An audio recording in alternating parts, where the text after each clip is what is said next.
great pleasure to introduce our next speaker, Ms. Kylie Yancey. Kylie is a fourth-year veterinary medicine student at Colorado State University. She participated in this groundbreaking study with guidance and oversight from Drs. Katie Seabaugh and Diana Hassel at CSU. Her clinical interests include general practice, diagnostic imaging, holistic medicine, and sports medicine. So far, her research interests include influencing this voluntary water intake in horses. Please help me welcome Kylie Yancey to the stage.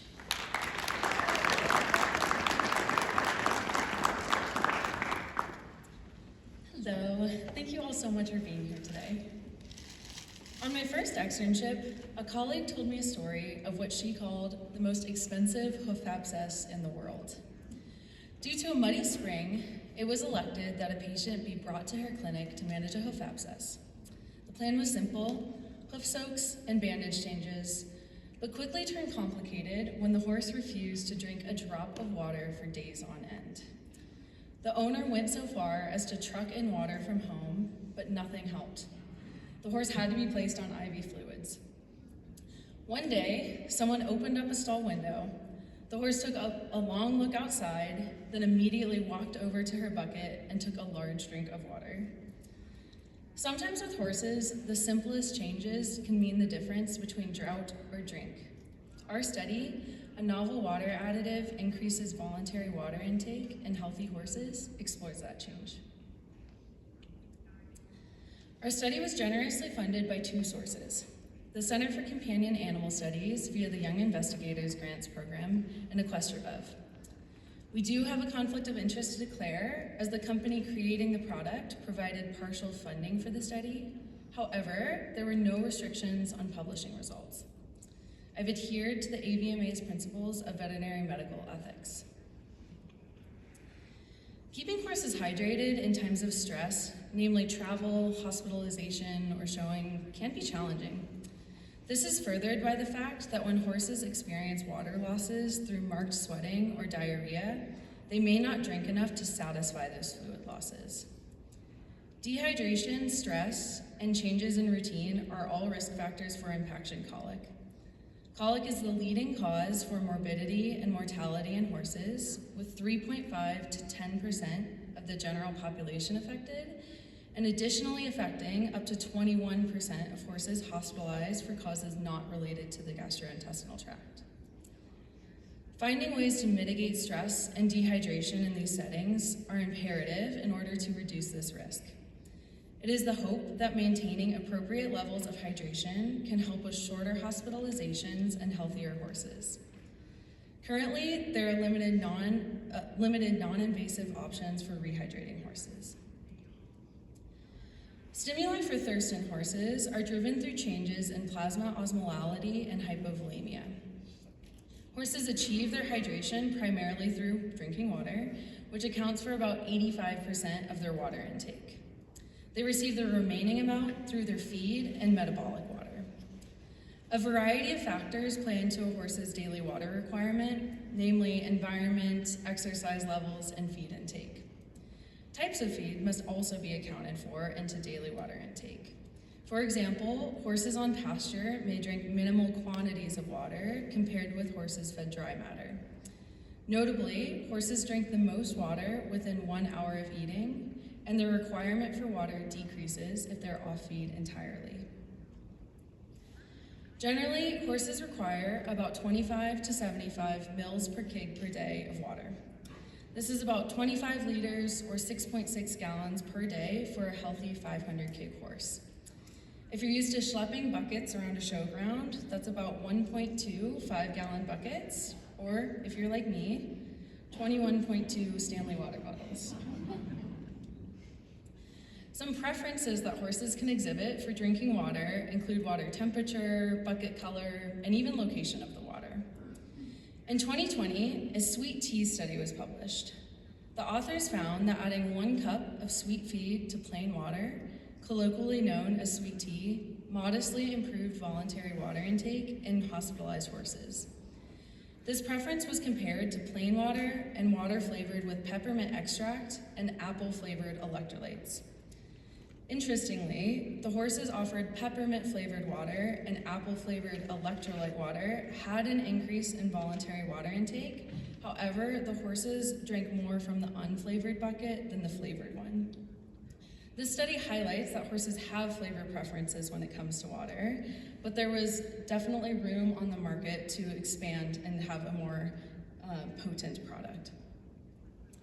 In 2022, a novel water additive was introduced to the market. This additive contained these ingredients seen, namely sugar, alfalfa, and electrolytes. Louisiana State University conducted a study investigating voluntary water intake in healthy horses compared to plain water. This team found that horses drinking with the novel water additive had lower dehydration scores, as well as lower potassium, BUN, and creatinine levels in urine samples. Additionally, the horses in the novel water additive group drank 33 gallons or 125 liters of water over the 72-hour treatment period, compared to 20 gallons or 75 liters in the control group. This study demonstrated that horses have strong preferences for drinking water flavored with the novel water additive. There was room to examine the relationship between this novel water additive and sweet tea. That's where our study comes in. The objective of this study was to determine if a novel water additive would increase voluntary water intake in horses compared to sweet tea and plain tap water. Our first hypothesis was that the addition of the novel water additive would increase voluntary water intake compared to other water sources. We hypothesized that this preference would become less apparent over the course of the study period. Specifically, the novel water additive would result in a 10% increase in water intake on day 1 and a 5% increase over the course of the study period. 12 healthy horses, aged 2 to 5 years old and representing a variety of breeds, were enrolled. The study was set up as a randomized crossover design with 3 groups: plain water, sweet tea, and novel water additive. Each horse participated in every group once. The study period was 5 weeks, with a washout week between study weeks where the horses returned to plain water. On day 1 at 5 a.m., both buckets were filled to 16 liters. If a horse was in the sweet tea group, 1 cup of sweet feed was added to 1 bucket and stirred. If a horse was in the novel water additive group, 2 packets of product were added to 1 bucket and stirred. The buckets were checked at 3 time points every day. If either bucket dropped below 9.5 liters, or just above halfway, that bucket was emptied and refreshed with the appropriate additives. Every 24 hours, both the treatment and control buckets were emptied, rinsed, and refreshed. Manure output was documented twice daily, and all horses were fed the same diet of a grass alfalfa mixture twice daily. This was repeated for 5 days. This is the data sheet utilized throughout the study to document the water intake. Water consumption was measured using a graduated bucket. Although the control and treatment buckets were measured individually, combined water intake from both sources was utilized for the reported measurements. Each day, bucket position was randomized to control for preferences and location. Shapiro-Wilkes statistics was used prior to performing a linear mixed regression method. 95% confidence limits were reported, and a p-value of 0.05 is used to determine statistical significance.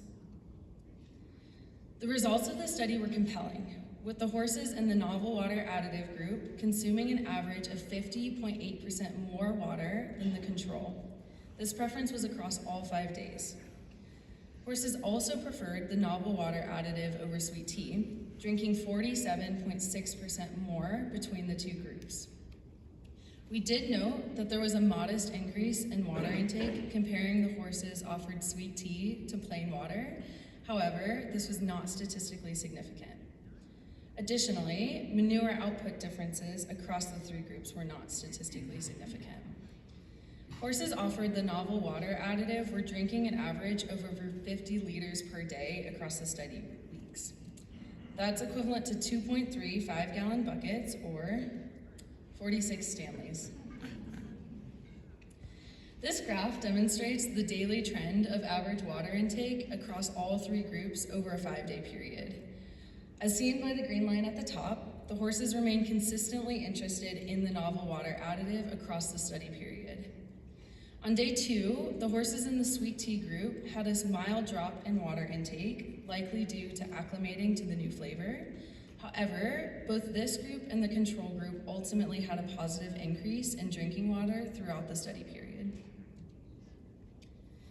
This novel water additive had a strong, sustained, positive impact on voluntary water intake. Our hypotheses were supported that the horses preferred the novel water additive to sweet tea or plain water. It's important to note that many of the horses quickly drank the entire bucket of novel water additive as soon as it was placed in their stall. It's possible that these horses would have drank even more, or maybe their interest would have leveled out had this been offered to them continually throughout the day. It's also worth noting that the company recommends up to 4 packets of product per day for healthy horses. Utilizing young, healthy horses experiencing stall confinement could have also increased the amount of water consumed due to boredom. Further studies could look at a wider and maybe a wiser age range of horses and consider adding a change in environment to mimic a stressful event. Our take-home messages are that the novel water additive strongly increased water intake in healthy, non-stressed horses. Additionally, voluntary water intake can be positively and substantially influenced to help prevent dehydration in horses. This could be a great non-invasive tool for both veterinarians and owners alike to help horses feeling their best. It's important to remember to introduce these water additives prior to stressful events. There are many parties to thank for the success of this project, including the Center for Companion Animal Studies and EquestraBev for their financial support.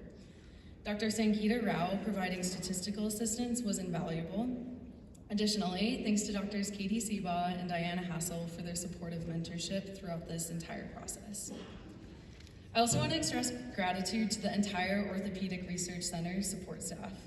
And of course, thanks to the enthusiastic study horses for demonstrating unbridled passion for a research project in the form of voluntarily chugging 5-gallon buckets of water multiple times a day. So, as the famous saying goes, you can lead a horse to water. You can't make him drink, but maybe enticing him with his favorite flavored additive could help him rethink what the fight was all about in the first place. Thank you so much for your time.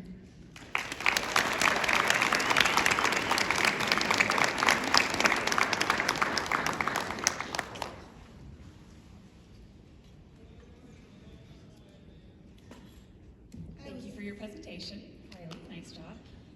One question. Early in your presentation, you said horses have a preference for bucket color. What is it? Yeah, great question. So glad you asked. So the Kentucky Equine Research Group found that horses prefer lighter colored buckets, specifically teal or light blue, compared to darker colored buckets. Yeah.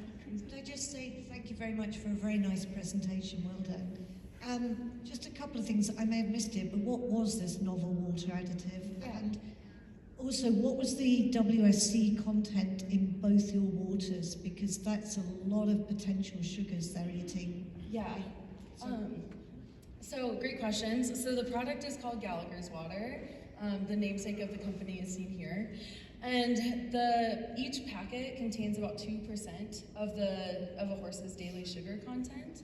However, the company normally gives a 2-gallon bucket, and we were using 5-gallon buckets, so that's why we were adding 2 packets to each bucket.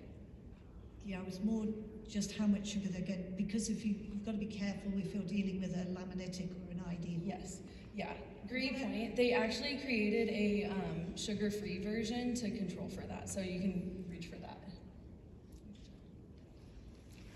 We have one question from the app as well. What was the daily ambient and water temperatures during your study when it was performed? Yeah, great question. It was just room temperature. We did not measure specifically what the temperature was, but it was in an indoor environment and regular, controlled. Yeah, controlled. Very nice job, Kylie. I'm very proud of you. I just wanted to say they are in the trade show, and this course did develop PID, which is what made them develop the sugar-free version. So there is that that's available for those horses. And I believe, if I remember correctly, Dr. Andrews might be looking at that in his study a little bit more closely about blood sugars following it. But great, excellent. Thank you very much. Thank you. Wonderful. Any other questions from the audience that we can answer this afternoon or morning? Gosh, I keep switching that up. I'm ready to be done. Awesome. Thank you, Kylie. Thank you.